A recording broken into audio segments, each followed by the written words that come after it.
Hey, wake up. Wake up, I'm talking to you. Don't make me keep pelting you with coins. Are you awake? Well, that's good, because in this lesson I want to teach you 10 ways to say throw. Throw. 10 other ways. Do you know 10 ways to say throw? Well, in this lesson I'm going to teach you. Okay, the first one is pelt. Okay, so I was just pelting you with coins. Okay, trying to wake you up. That's what it means to pelt. Okay, to pelt means to throw something repeatedly. Not just once, a few times. Okay, and usually I think it sort of has the idea that it's something small. Okay, so you can pelt someone with coins or with small stones or rocks. I mean, it could be something a bit bigger too. You know, if you're a politician and you're a bad politician, then people might pelt you with tomatoes. What's that? You want to raise taxes? I don't want to pay more taxes. Take that. Take a rotten tomato to your head. Okay, so you can pelt someone with anything, but usually it's a bit smaller, like a small stone or coins or something. Okay, so that's the word pelt. Now the second one is the word hurl. Hurl. Have you ever heard that? Now hurl has the idea of using a lot of force. If you hurl something, you use a lot of force, and it sort of has the feeling that it's something a bit bigger. Okay, so when I think of hurl, I think it's different from pelt in that you're using more force when you hurl something at someone. You're using more force, and it's something bigger.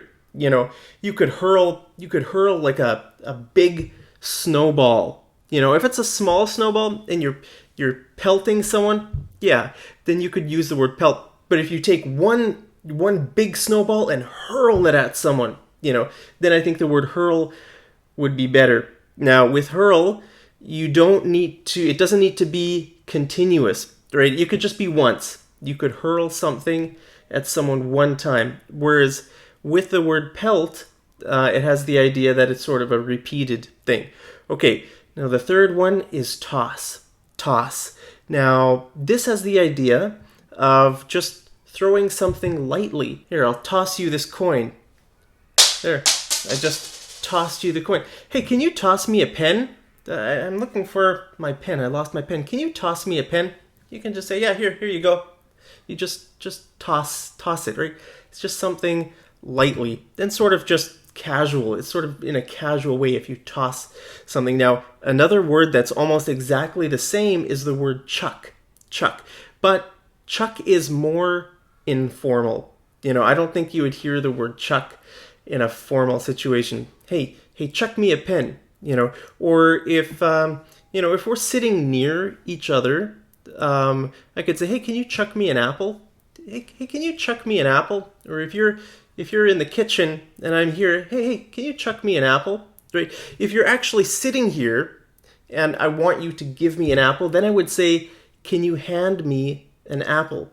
Hey, could you hand me an apple? Right? To hand someone something means to physically give it to them. It goes from your hand to the other person's hand. Okay, to hand someone something. But if you're a little bit farther away and you can't hand it to me, then I should say, hey, can you chuck me an apple? Can you chuck me an apple? Can you chuck me the pen? Can you chuck? So chuck and toss are basically the same, and sometimes you'll hear, we use this word to talk about throwing something away in the garbage. This tomato looks rotten. I'm just going to chuck it in the garbage. Just toss it out. Toss it out means throw it in the garbage, or just chuck it out. Chuck it out, toss it out. Okay, the next one is heave. Heave. Have you ever heard that word? Now, when you think of this word, I want you to think of the word heavy. Okay, if something is heavy, then you heave it. Okay, take a look at this mortar and pestle. Okay, look at this. I grind spices. I use this to pound spices. This is called a mortar and pestle. This is the mortar, and this is the pestle, I think. Or is this the mortar? and this is the pestle. No, I think this is the mortar, and this is the pestle. Okay, so let's say me and you are having a fight, and I want to throw this at you. I want to throw this at your head, right? This is heavy. This is just solid, right? I wouldn't just toss it at you. Oh, hey, here's a mortar and pestle. No, I'm angry at you, right? So I'm going to heave it. Heave it. Now, when I think of the word heave, I think of throwing something with two hands, right? Like if I want to throw this table at you for fighting and I pick up the table, I heave it at you, okay? So heave, think heavy. They're almost spelt the same way. Heave and heavy, right? Yeah, I think there's just one letter difference. Heave has an E at the end, and heavy has a Y at the end. So they're almost the same word, heave and heavy. Okay, the next one is lob.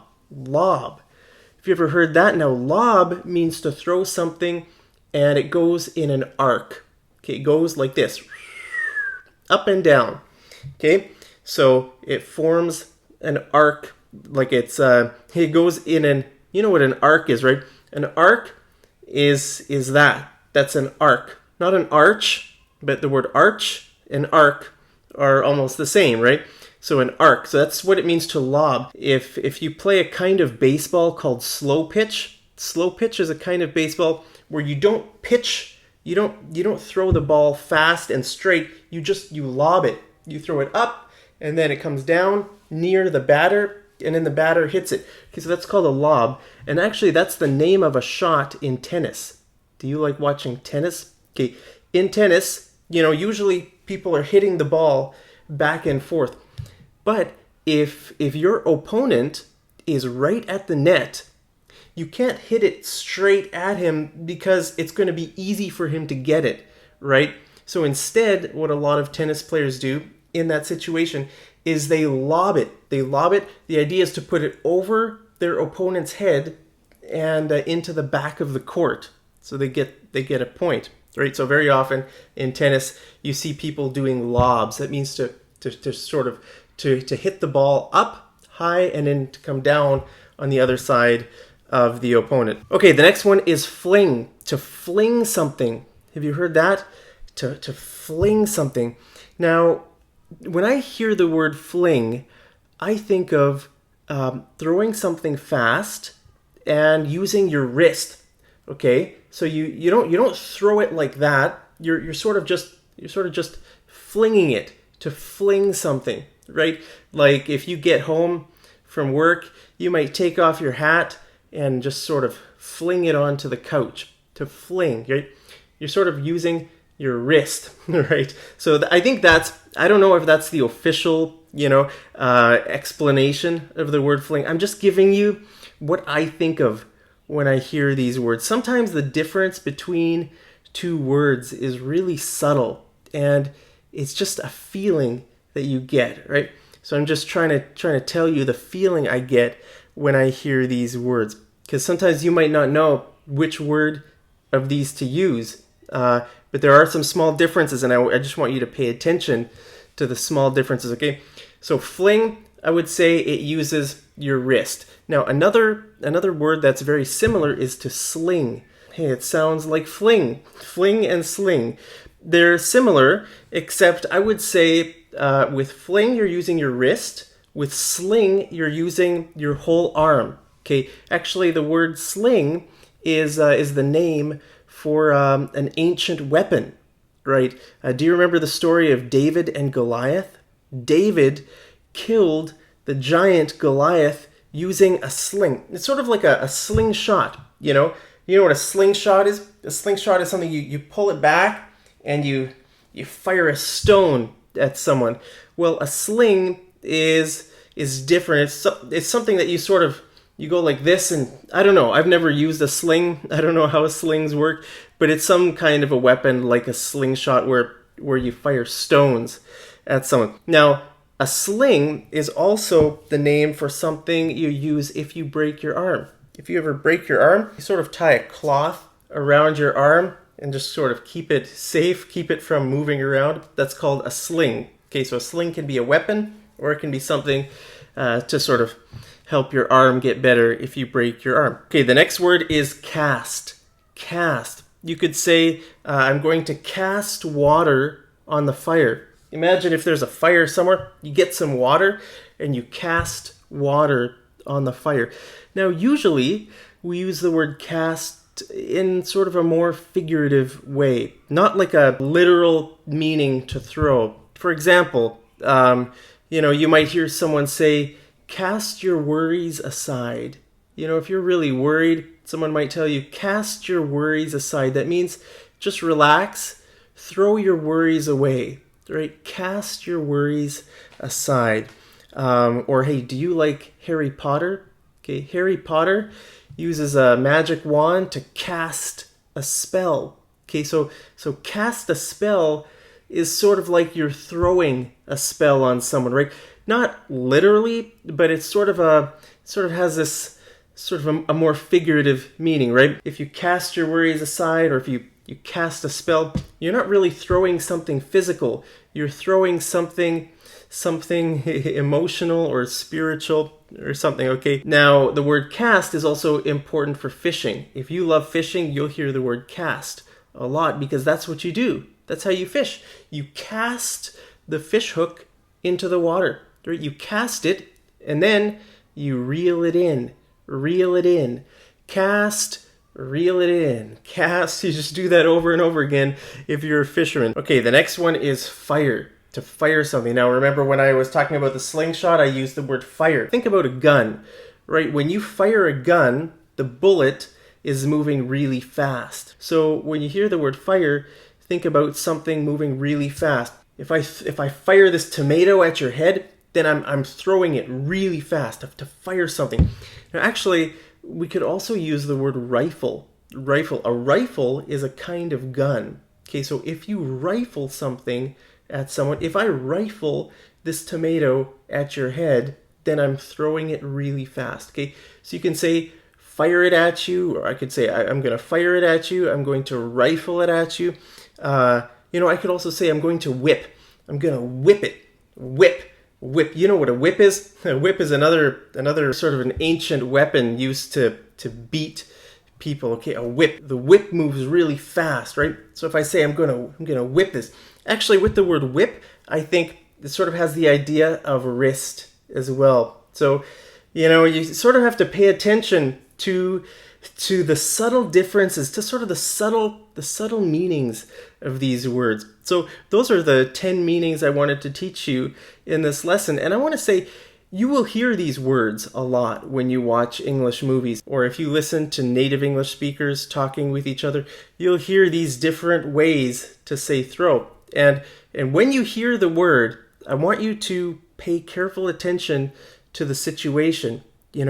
How is the person throwing it? Why are they throwing it? What are they throwing? Is it something heavy? Is it something light? Are they throwing it once or a lot of different times? Are they moving their wrist or are they using their whole arm? So just pay attention to just, like I said, sometimes it's just a really small difference, but just try to pay attention, and I think you can learn to sort of figure out the differences between these words. Now, these words are really specific, and that's a good thing about English. You want to try to get your English more advanced, learn more specific words. You could use the word throw for all of these, but that's not a very... If you imagine an artist, an artist only using one color to paint a picture, then that picture is a bit boring. Imagine if the artist had like 5 colors or 10 colors, right? It's just more interesting. Well, you know what? Good speakers and good writers know thousands and thousands of words like this, really specific words, so they can paint a very colorful picture, with their speech or with their writing. So I just want you to remember it. I want you to try to use some of these words down in the comments. Make a few sentences with some of these words. Did you know all their meanings, or did you learn some new words today? I hope you learned a few new words. Okay, let me just read them to you again. Pelt, hurl, toss, chuck, heave, lob, fling, sling, cast, and fire. or rifle or whip. Okay, so those are your 10 words. Hope you guys are having a great day. Let me know down there in the comments if you have any questions about, some little differences between these words, and I'll try to answer you. Have a great day, and I'll see you over in the next episode of Mad English TV. Take care.